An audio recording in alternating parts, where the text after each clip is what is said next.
میدان میں لکڑیاں جمع کرتے رہے۔ دراصل قوم نمرود لکڑیاں جمع کرنے کا کام اپنے باطل معبودوں کی خوشنودی کے لیے کر رہی تھی تاکہ پتھر کے وہ سب معبود ناراضگی ختم کر دیں اور حضرت ابراہیم علیہ السلام کے ہاتھوں ہونے والے نقصان کی تلافی ہو سکے۔ لکڑیاں جمع کرنے کے بعد 7 دن اور رات پوری قوم اس میں آگ لگا کر اسے بھڑکا رہی، یہاں تک کہ اس کے شعلے فضا میں آسمان تک اس قدر بلند ہو گئے کہ اگر کوئی پرندہ اس پر سے گزرتا تو جل جاتا۔ آگ اپنے غیظ اور غضب کے ساتھ بھڑک رہی تھی۔ اللہ کے خلیل کو موٹی رسی میں جکڑ کر منجنیق کے پلڑے میں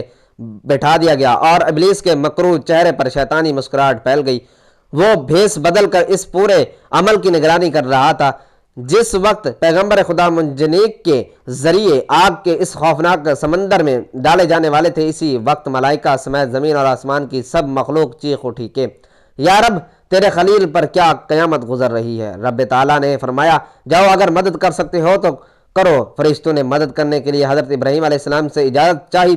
تو آپ علیہ السلام نے فرمایا کہ میرے لیے اللہ ہی کافی ہے، وہ میرا حال دیکھ رہا ہے۔ جبرائیل امین نے عرض کیا، آپ کو مجھ سے کسی قسم کی مدد کی حاجت ہے تو حکم کریں، میں حاضر ہوں۔ فرمایا، حاجت تو ہے مگر آپ کی طرف سے نہیں بلکہ اپنے رب کی طرف سے۔ حسبنا اللہ و نعم الوکیل۔ اور علامہ ابن کثیر رحمۃ اللہ علیہ تحریر فرماتے ہیں کہ جب مشرکین حضرت ابراہیم علیہ السلام کو منجنیق میں بٹھانے لگے تو اس وقت حضرت ابراہیم علیہ السلام اس دعا کو ورد زبان بنائے ہوئے تھے، لا الہ الا انت سبحانک انی کنت من الظالمین لک الحمد والملک لا شریک لہ۔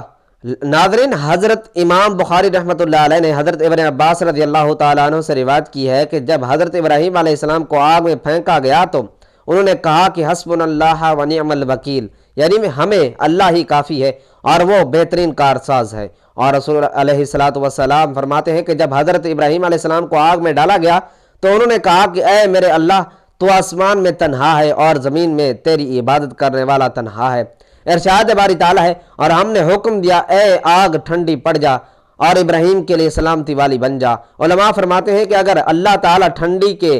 ساتھ سلامتی والی نہ کہتا تو اس آگ کی ٹھنڈک حضرت ابراہیم علیہ السلام کے لیے ناقابل برداشت ہو جاتی۔ بہرحال ناظرین، یہ ایک بہت ہی بڑا معجزہ ہے جو آسمان سے باتیں کرتی ہوئی دہکتی بھڑکتی آگ کے گل و گلزار بن جانے کی صورت میں حضرت ابراہیم علیہ السلام کے لیے اللہ تعالیٰ کی مشیت سے ظاہر ہوا، اور اس طرح اللہ نے اپنے نبی کو مشرکین کے شیطانی سازشوں سے محفوظ فرمایا۔ قصص الانبیاء میں تحریر کرتے ہیں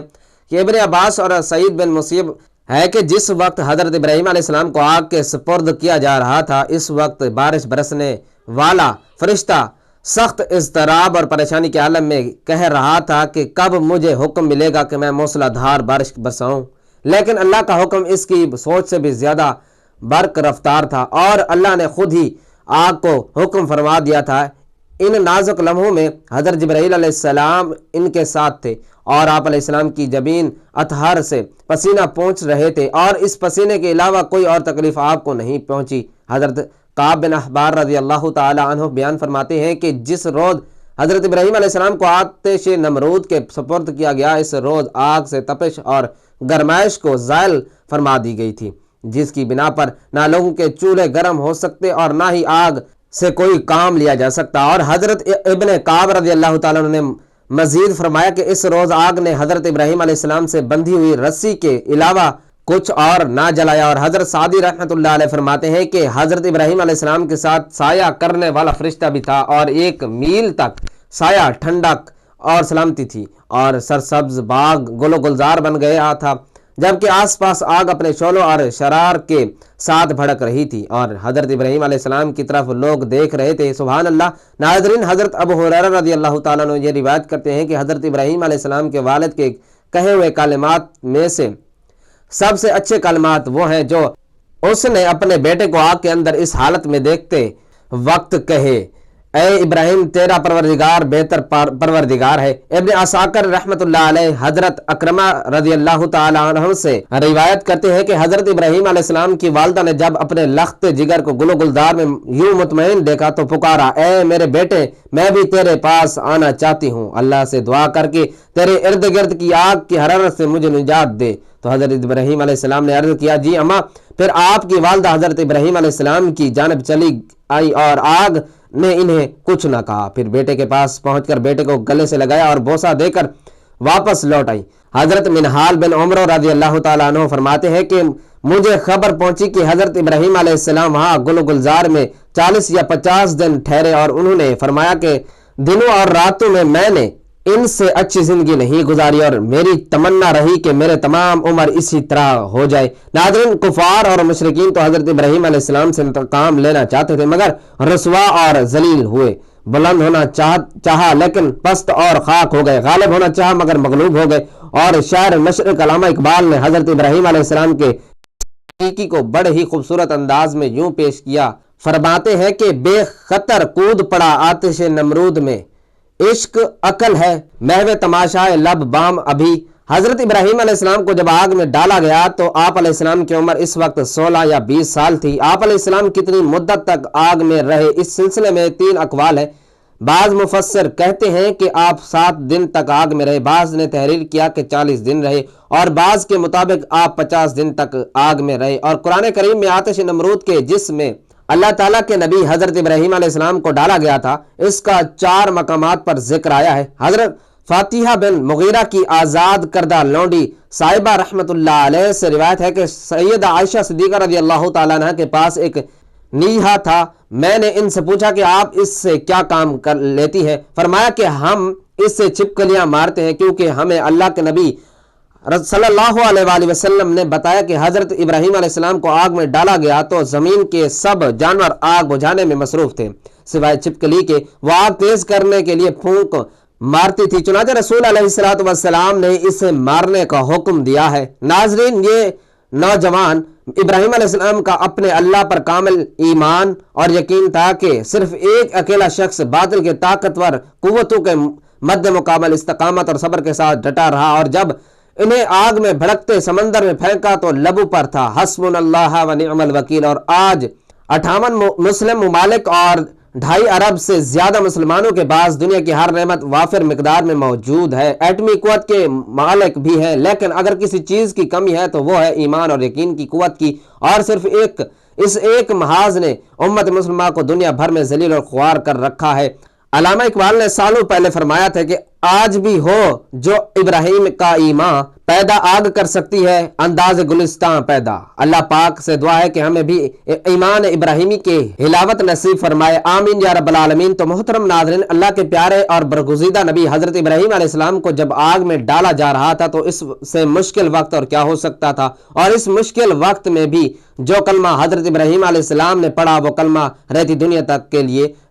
وظیفہ بن گیا۔ لہٰذا جب بھی مشکل وقت درپیش آئے تو حضرت ابراہیم علیہ السلام کی یہ دعا بار بار پڑھیں اور تب تک اس کو ورد زبان رکھیں جب تک مشکل خود آپ کے قدموں میں نہ گر پڑے۔ لہٰذا مشکل وقت میں حسبنا اللہ و نعم الوکیل پڑھنا ہے۔ پیارے نبی صلی اللہ علیہ وآلہ وسلم کی تعلیمات کے عین مطابق اب دوسرا کلمہ ہے جو جنت کے خزانوں میں سے ہے، جس کا ذکر حضور علیہ السلام نے کیا۔ حضرت ابو موسیٰ اشعری رضی اللہ تعالیٰ عنہ کہتے ہیں کہ ایک مرتبہ ہم لوگ رسول اللہ صلی اللہ علیہ وآلہ وسلم کے ہمراہ ایک سفر میں تھے کہ لوگوں نے ایک موقع پر پکار کر تکبیر کہنا شروع کیا۔ آپ صلی اللہ علیہ وآلہ وسلم نے یہ سن کر فرمایا کہ لوگوں اپنی جانوں کے ساتھ نرمی اختیار کرو، یعنی اتنی بلند آواز سے تکبیر نہ کہو، کیونکہ تم تکبیر کے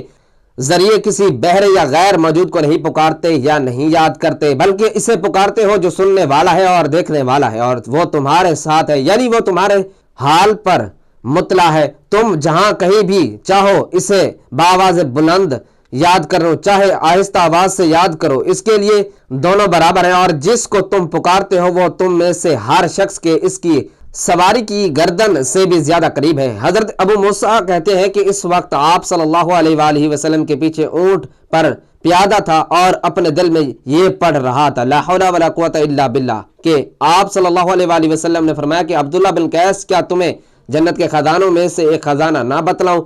میں نے عرض کیا یا رسول اللہ صلی اللہ علیہ وآلہ وسلم ضرور بتلائیں۔ تو آپ صلی اللہ علیہ وآلہ وسلم نے فرمایا کہ وہ خزانہ یہی لا حول ولا قوت الا باللہ ہے۔ تو ناظرین کرام، نبی کریم صلی اللہ علیہ وآلہ وسلم کا عطا فرمایا ہوا یہ دوسرا کلمہ جو کسی بھی مشکل سے مشکل ترین حالات سے نکلنے کے لیے تیر ہدف ثابت ہوتا ہے۔ جب بھی کسی تگڑی مشکل میں پھنس جائیں تو فوراً جنت کے خزانے کے ذریعے اللہ سے مدد حاصل کریں، یعنی لا حول ولا قوت الا باللہ کا ورد اس وقت تک کرتے رہیں جب تک آپ کی مشکل آسان نہ ہو جائے۔ اور بزرگان دین فرماتے ہیں کہ جو شخص اپنے روزمرہ کی زندگی میں اس کلمے کو شامل کر لے تو اس پر کبھی کوئی مشکل نازل ہی نہیں ہوتی۔ اور اس کا طریقہ یہ ہے کہ ہر روز 500 مرتبہ اس کلمے کا ورد کیا جائے، اور اس سے پہلے اور بعد میں 100 مرتبہ درود پاک پڑھا جائے تو یہ زیادہ بہتر اور زیادہ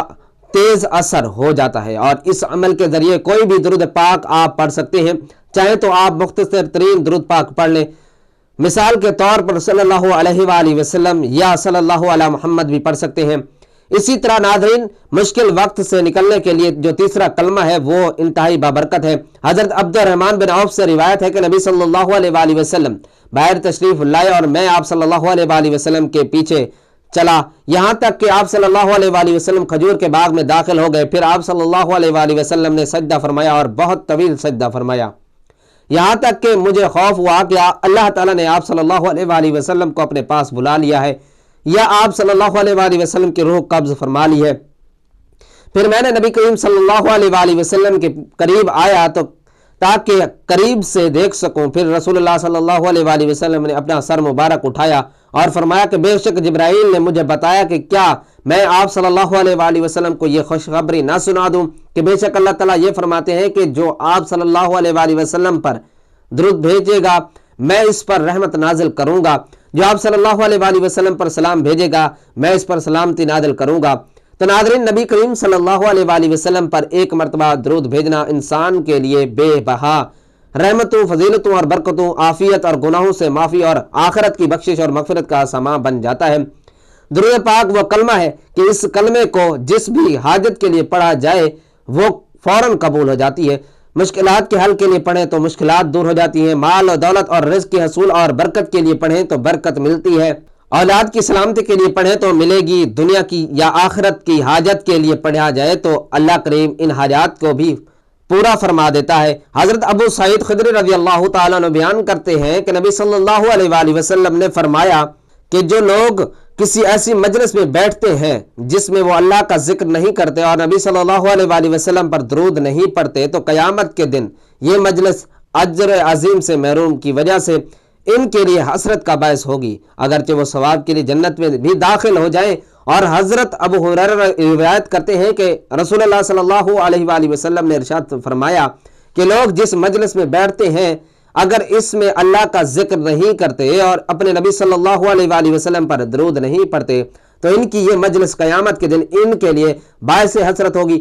اگر اللہ تعالیٰ نے چاہا تو انہیں معاف کر دے گا، اگر چاہا تو پکڑ لے گا۔ تو ناظرین، کوئی بھی مشکل ہو ان کلمات، ان وردوں اور تلاوات کو اللہ سے حل کروائیں۔ اللہ تبارک و تعالیٰ سے دعا ہے کہ ہم سب کو نیکی کی بات کو سننے، سمجھنے اور اس پر عمل کرنے کی طاقت اور توفیق مرحمت فرمائے۔ میرا سنانا اور آپ کا سننا اپنی پاک بارگاہ الہی میں قبول و منظور فرمائے، آمین یا رب العالمین۔ اور ناظرین، آخر میں حضور پاک صلی اللہ علیہ وآلہ وسلم کے ہر چاہنے والے سے درخواست ہے کہ جاتے جاتے کمنٹ باکس میں ایک پیارا اور مختصر سا درود صلی اللہ علیہ وآلہ وسلم کمنٹ باکس میں ضرور لکھتا جائے۔ اللہ تعالیٰ آپ سب کا حامی و ناصر ہو، آمین۔ جزاکم اللہ خیرا کثیرا۔